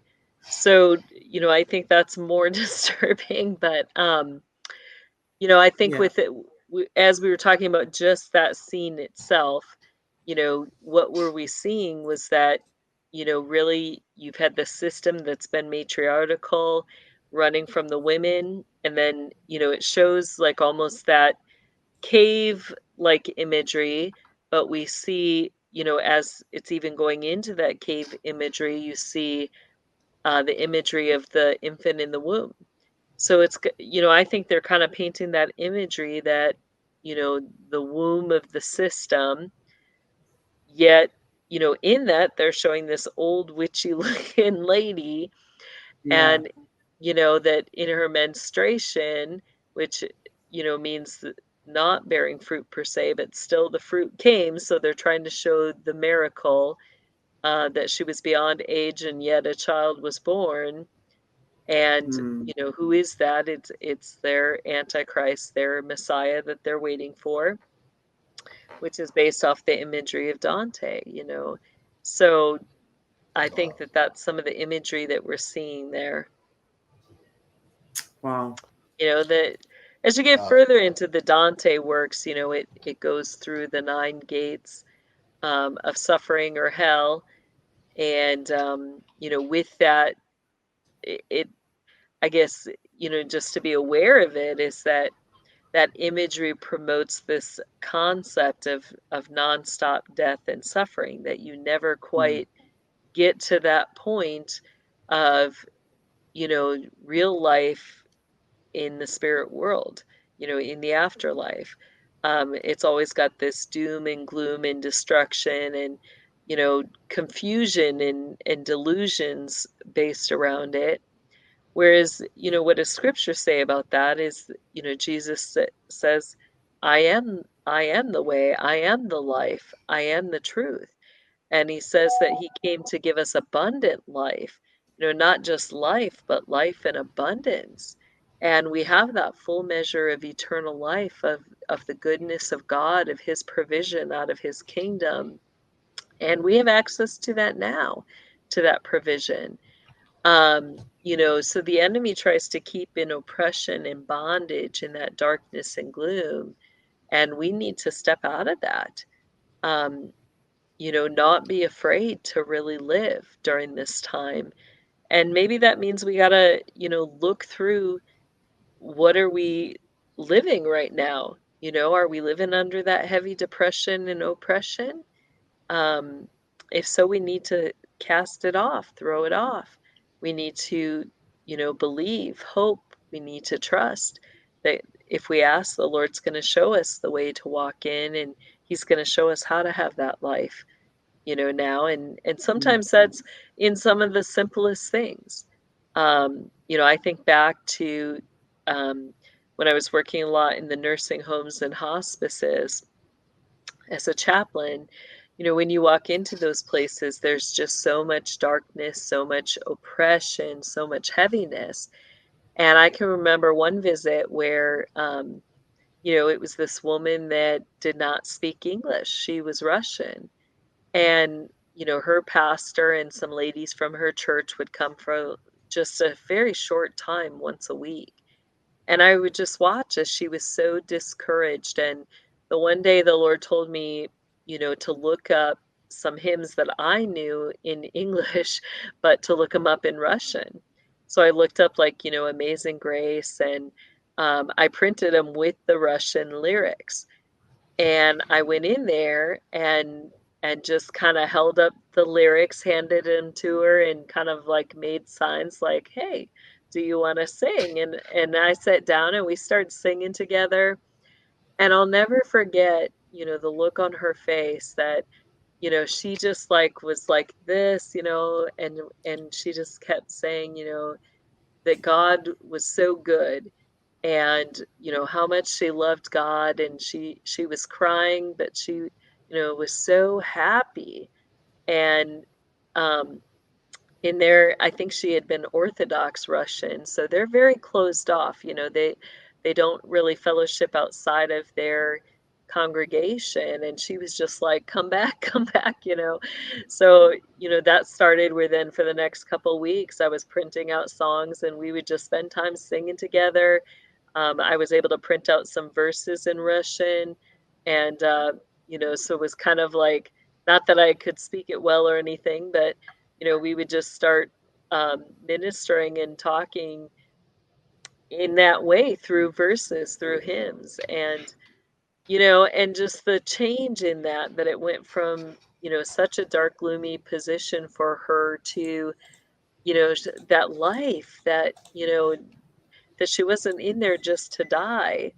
She was in there to have life, and she really was going from one life to another life, that was just as abundant, just as fruitful. And, thinking about that in our own lives, that, there's so much death in our lives and in the things we see around us, but what can we do to strategically,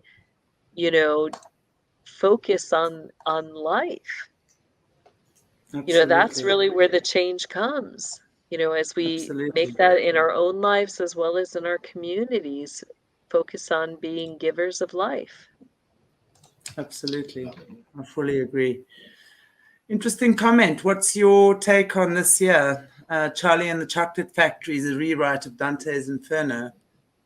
It's interesting. I don't know if I would fully 100% agree with that comment, but it's an interesting thought. So I could see a lot. There is some symbology in there that you could say is from Dante's Inferno, but especially with the different rooms where you have at the end, they don't make it through the next gate. So I could see that imagery applied to that movie. Yeah. I have a question with the IPEC goat. Just after the menstruation thingy, the blood cleared out, and then the double helix came, and the shaman was dancing. Like the DNA. Yep. Oh, not the shaman. It was the goddess of destruction was dancing. Then out of the smoke, almost, I won't say the ashes, out of the smoke of the CIA, FBI, what kind of angels it looked. So out of that smoke rise the Antichrist. Yeah, that's interesting, huh? And the imagery of that smoke too could look like a mushroom, almost like the nuclear Yes. bomb. Which at its highest level is Solomonic magic. That type of energy that they're harvesting came out of high level forms of black magic. And so, there is this interface between the spiritual and the physical world. So were they talking about creating a World War III? Is that what that imagery is suggesting? And with that, are they planning this mass destruction where, you saw how much of that army that they showed was taken out? Are they, planning to, cause mass destruction? Yeah, it makes sense because it did look like a nuclear bomb actually when Right. Yep, with the mushroom cloud and stuff, yeah. But I wanted to, speaking about the CIA and FBI, as you said, the army of those guys with blanked off faces, like just standing there. That again, for me, would symbolize that over the years, because this is obviously many years worth of training and MK ultraing these guys. So they're kind of standing there in the army, but like as soldiers, blanked off faces, they don't have their identities anymore, right? So even though they might be normal guys that were born to normal parents and, went maybe into the army and then got or went for a job in the CIA or something like that, who knows how they got in there, but not necessarily born of the system, because I know a lot of them aren't, but still hauled in somehow, right? And then they lose their identities because of whatever they're doing to them. And then they just become this army of human zombies. Yeah. Yeah. Yeah, with lack of identity, everybody being the same, you know, everybody Men in being Black subservient. Yeah. Yeah.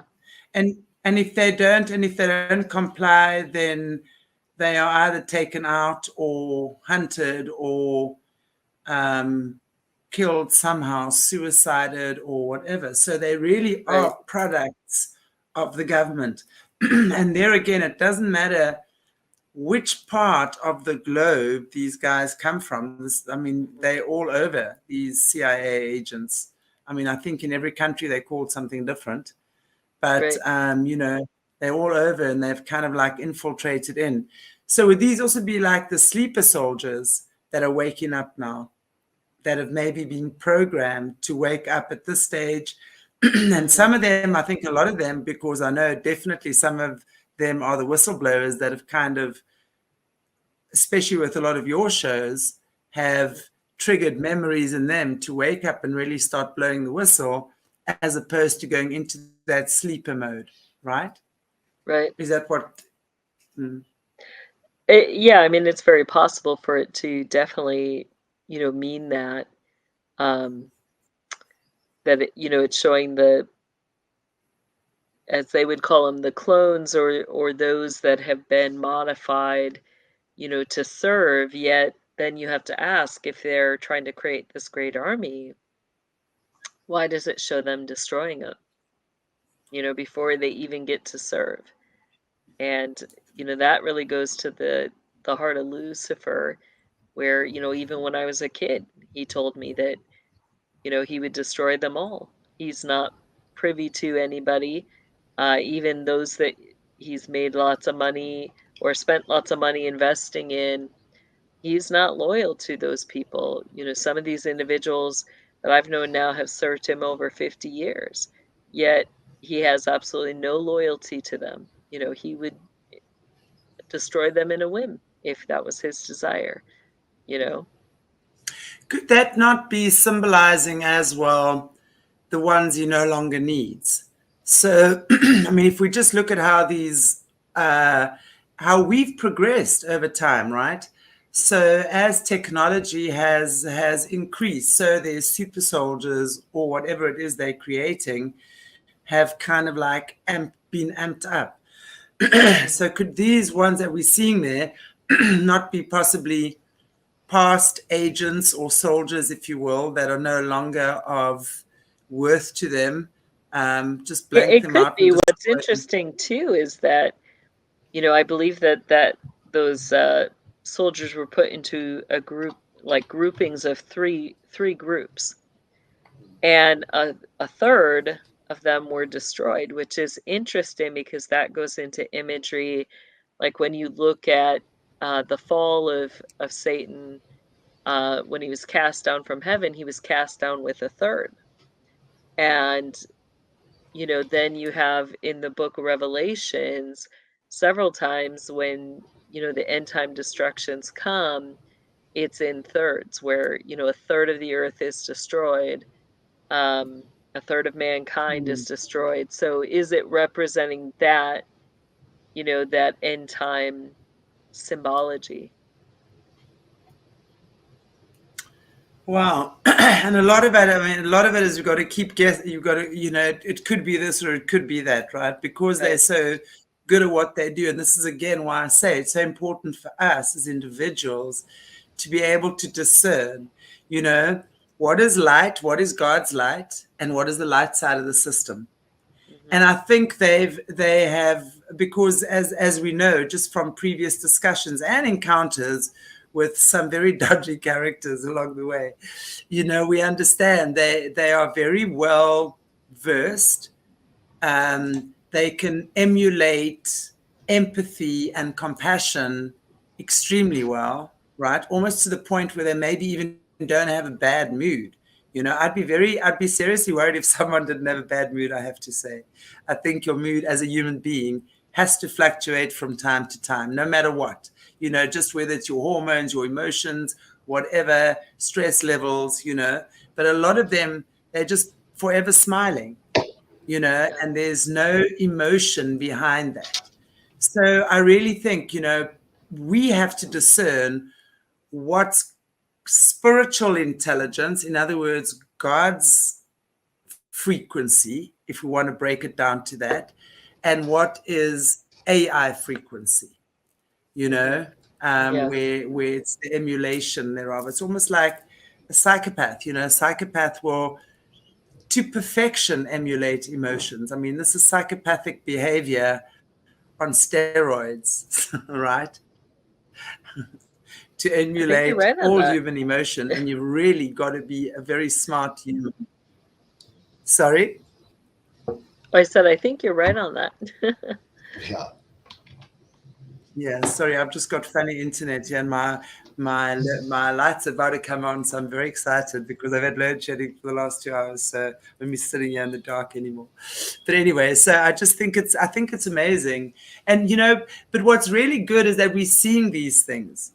And even if we feel like others aren't catching on quick enough, because really at the end of the day, it's about how many people are aware about what's going on, and how can we get involved in turning that tide, or not letting it just suck everyone away, right? So it's all about that individual discretion, your own personal relationship with God. If you have that relationship with God in a strong way, chances are 95% you're not going to get caught up in a mess that you can't get yourself out of. All of us can get ourselves out of messes, right? But we just have to be spiritually connected. That's all. Right. Black Madonna, please explain that.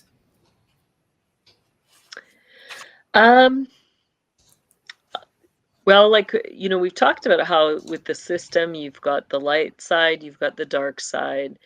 So you've got imagery where, we're not talking the the paintings where they necessarily show, the Madonna with the African woman and African child. That imagery is called the Black Madonna as well, but that's not particularly what I'm talking about.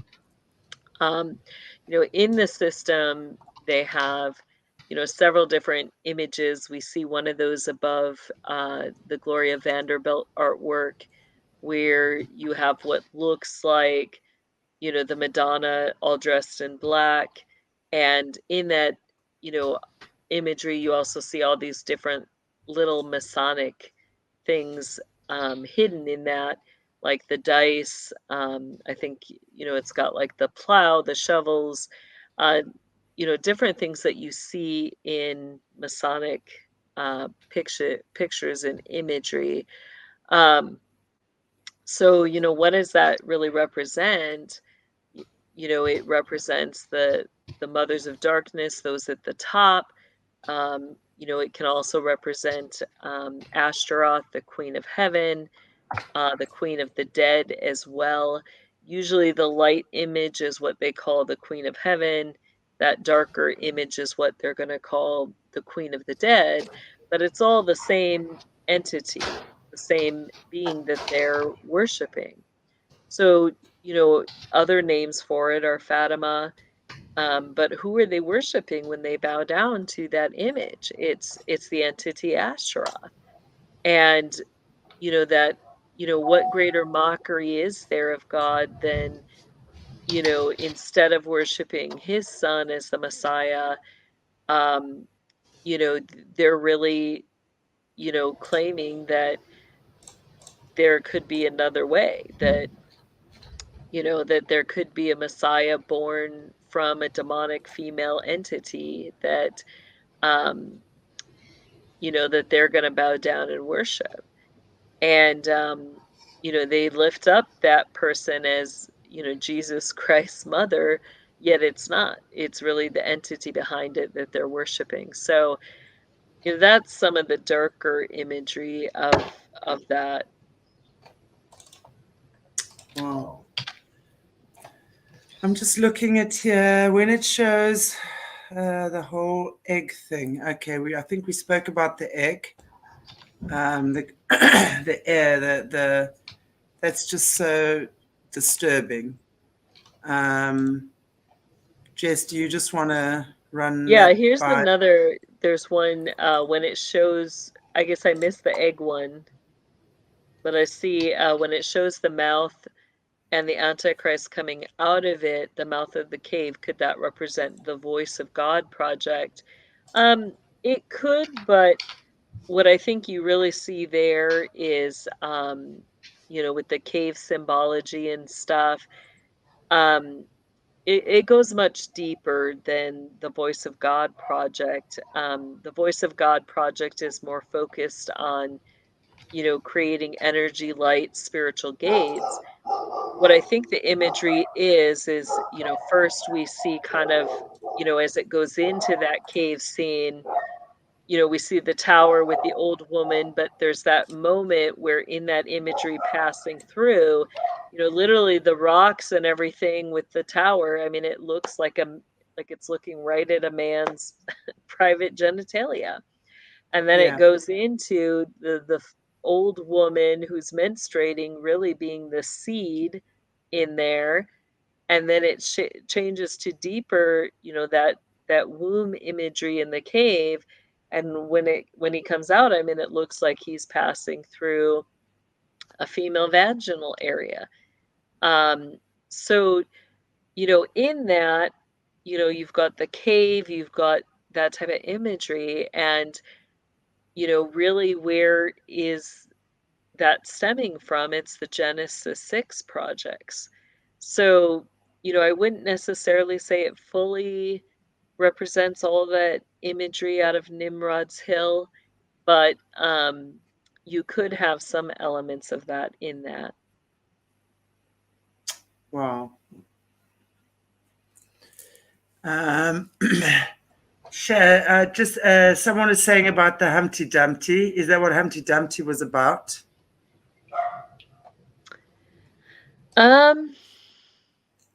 I think in some ways it was used that way. I wouldn't necessarily say that it fully represented, the torture of children with the egg symbology, but yeah, I think that the trafficking with food comments is more common day. Yes, I don't have anything to support that nursery rhyme could be also representing, the murder of children in that way. Yeah, if you just think about it, Humpty Dumpty sat on a wall. All the king's horses and all the king's men couldn't put him together again. Maybe because it really would be, as you say, once you shatter a child, the mind as well, and the body as well, right? There's really no one. All the king's horses and all the king's men. King being powerful, so all no power could fix you after that. So you're destroyed. You're broken. You may as well give up and succumb, hand over something. I don't know. I just think about that fall from grace, had a great fall from grace, Interesting. Never thought about it like that. But it's, it's possible. These guys, I wouldn't put anything past them, really, in terms of what they do. Okay, sure. Well, I think I've asked the questions I've had here.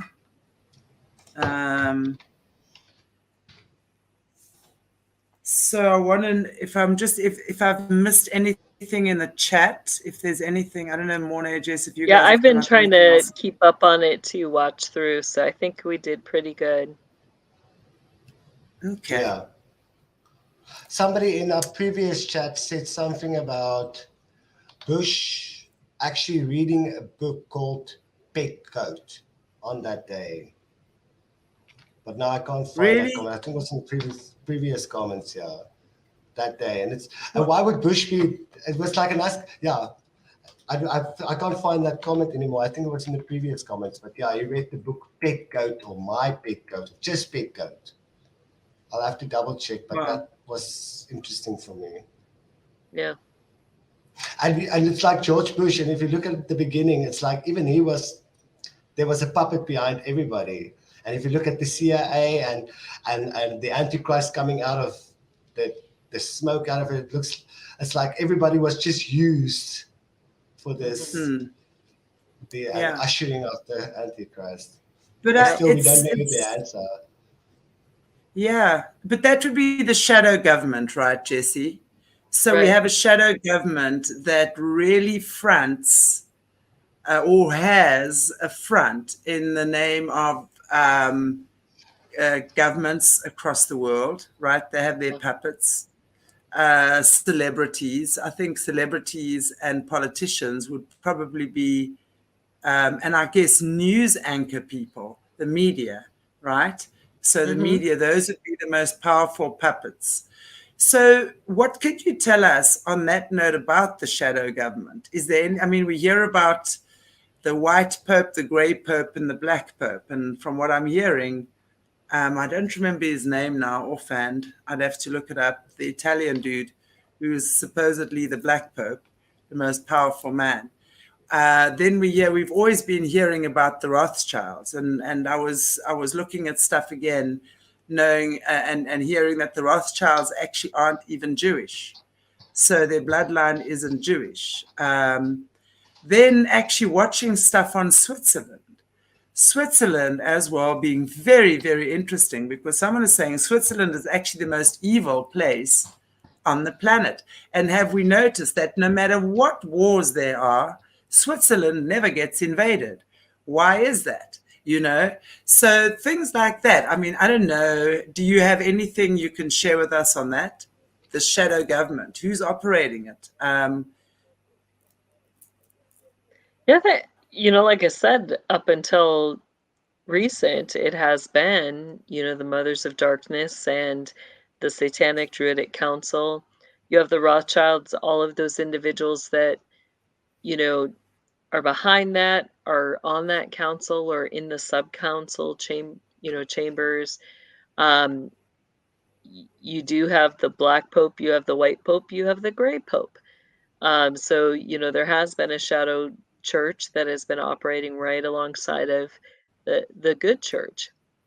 In the Jesuit Catholic Church, you do have real people who believe in the Lord, who worship him, who, are there to serve him and to know him.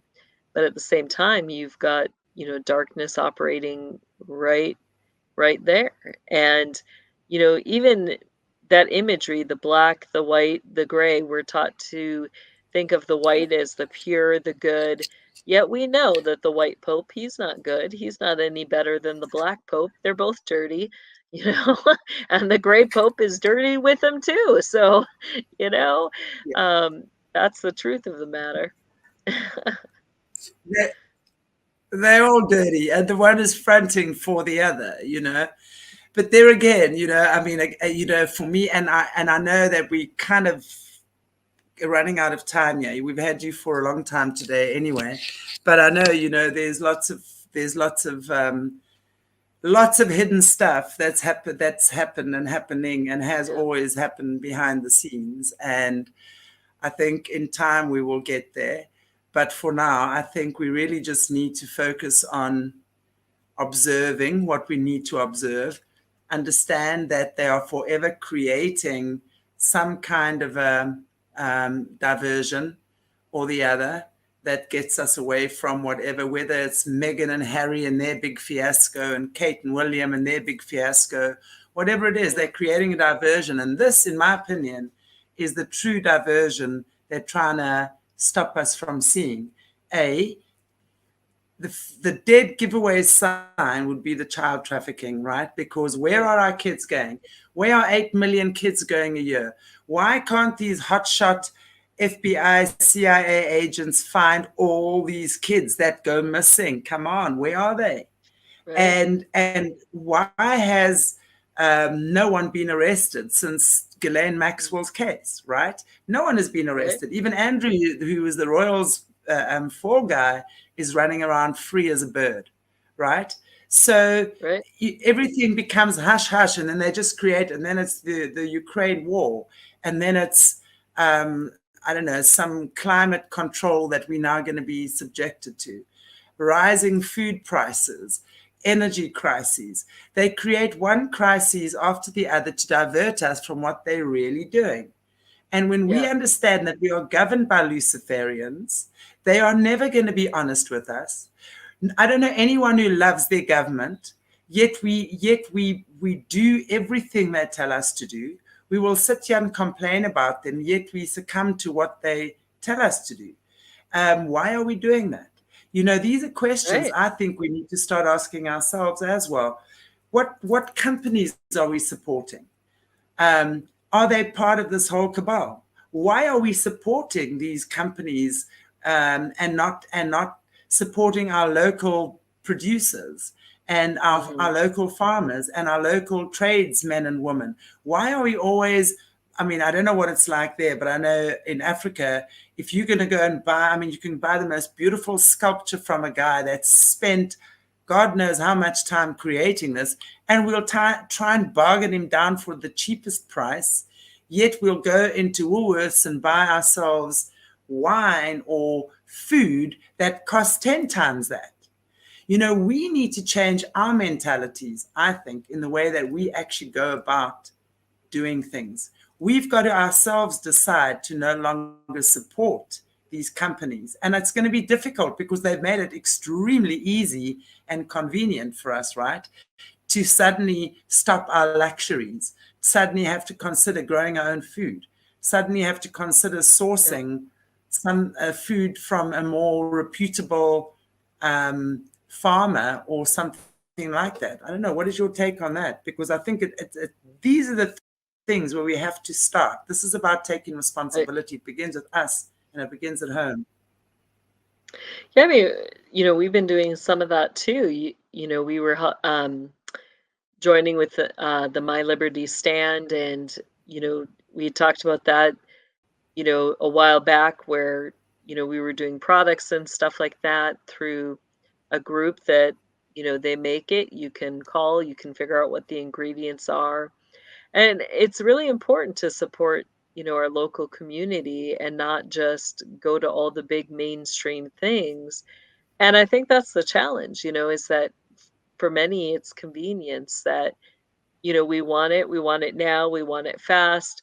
I know, you know, in that time where we started breaking away from a lot of the fast food with our family, that was part of the issue, is that you get used to, you know, that habitual act of, I'm on the go, I'm in the hurry, I need to just go through a drive-through and eat on the go, you know, and to really be mindful about what you're putting in your body, you know, be mindful about, you know, how it's growing, you know, where you're getting it from.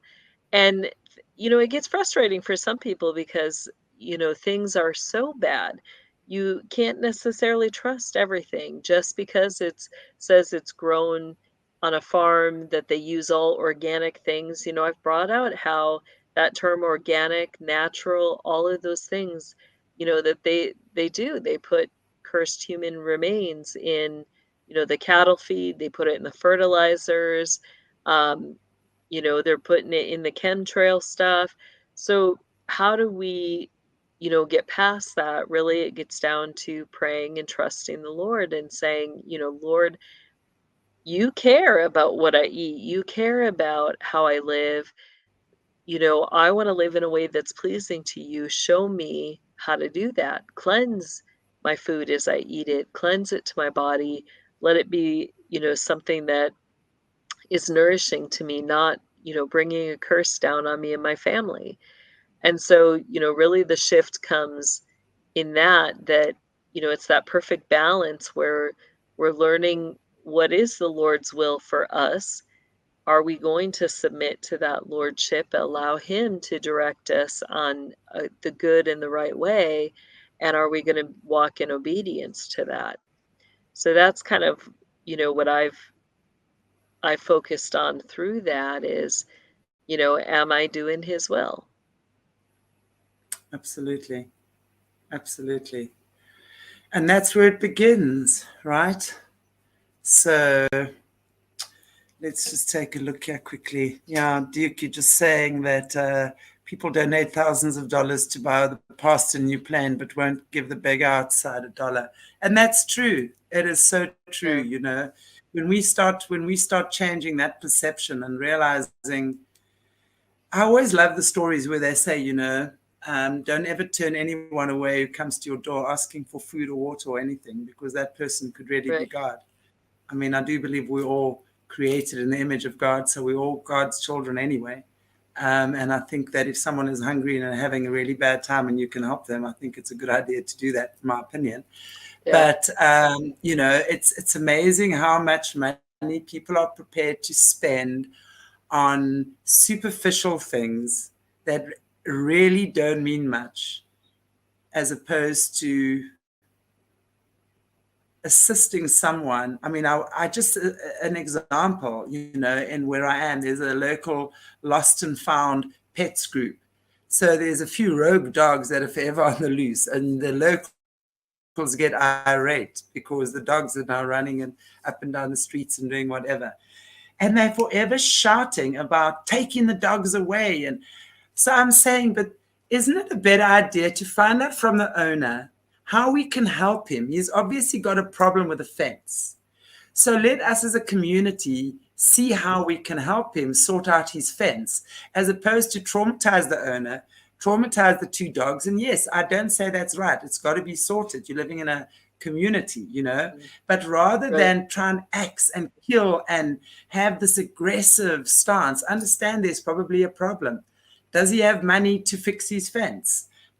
Can we afford to raise money to fix his fence so that the dog and the dogs and the owner are happy? So let's rather find solutions, in supporting each other, rather than making it their problem and shutting ourselves down from others that are in need. The ones in need are not always the ones that come knocking at your door with raggedy clothes on. It could be your neighbor that's in a lot of emotional trauma.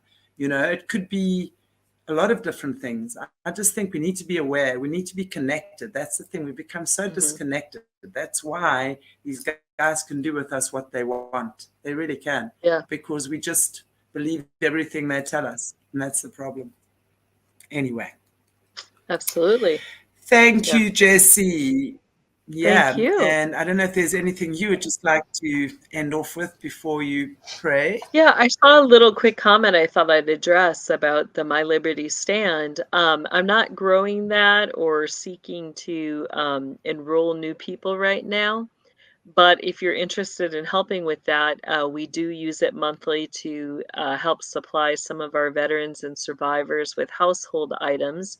So you're always welcome to, donate to illuminate the darkness. And if you would like your funds to go to that, you just have to put My Liberty stand in there, and then that will go to help pay for the monthly cost for those that we use to get household items from there. But otherwise, I'm not purposely trying to focus on growing that right now. We're just supporting some of our vets and survivors with it. So, absolutely. And God bless you for that. Yeah. It's really great. It's nice. It's nice that they get things delivered straight to their door. They get to pick out the items, the things that they would like, and they've been very happy with it. It's been a nice extra help to them. We don't always think of those little things when people are in crisis or in it's more of a long-term need. It starts off with crisis, and then it's just finding a way to long-term help support some of these people. Um, and oftentimes the easiest thing to focus on is that they need help with rent, they need help with bills, and we forget about all the little things, you know, that we all use Toothpaste, monthly, so toothpaste, soap, yeah, shampoo. Yeah, absolutely. yeah, Moisturizer. right, People think right. moisturizer is a luxury. It's not. It's like, Laundry soap just, and yeah, shampoo and toothpaste and all of that stuff. So I appreciate that my Liberty Stand helps provide those things. So, and they're good products. excellent. I've been using them for over a year and been very happy with them. Yeah, awesome. Awesome. Thank you, So, Jessie. yeah, thank you. Always a pleasure. So would you like to end off for us in prayer, please? Absolutely. Heavenly Father, we just thank you as we think through, as we talk through these things, that we don't need to be afraid, that there are things that we can do. I thank you for the creativity of your body, and that you give us such brilliant ideas on how to really help each other, how to minister. I thank you for this platform, this show, and that we have just such great conversations that aren't just about, informing. Really, it's about helping people make that transition, make those changes that need to be made so that we are making a difference in our communities, in our homes, and in our world. So we just ask for your blessing on Chanti and Mornay as they continue to do the things that you are giving them to do. And we rejoice because they are good works, Lord, that you are calling all of us to participate in. We thank you that you've prepared those good works for us in advance, and we ask for your blessing through them. In your name we pray, Jesus. Amen. Amen. Amen. Thank you for your special prayer. Much Thank appreciated. you. Yeah. Okay, everybody. It's such a pleasure to have you. What's next week's date? No, you're still here next week. The Yes, following week. Yeah. I'll Okay. be going around So doing we'll have Jess shenanigans. back next week again, but the following week she's off. So just to give you guys some. Yeah. Wonderful. Okay, guys, once again, please like, share, subscribe. And as I said, our channels are definitely shadow banned. So please just share the information. Just get the algorithms up. This is really important for people to know. It's really about being aware. And this is what we try to spend much time of, just creating awareness. Not always nice to hear what we're hearing, but very important nonetheless. God bless you all. Take good care of yourselves, and I'll see you all very soon. Bye, everybody. Bye. Ciao. If this broke something open, if you recognized yourself in the testimony, if your body responded before your mind understood, the next step isn't more information. It's pattern work. Decode what your nervous system built to survive. Dismantle the story that keeps it running. Reorganize through the body and choose from the person you're becoming, not from the pattern that formed when you were too small to choose. That's Solutions. Link below. The body is the record. Let's listen.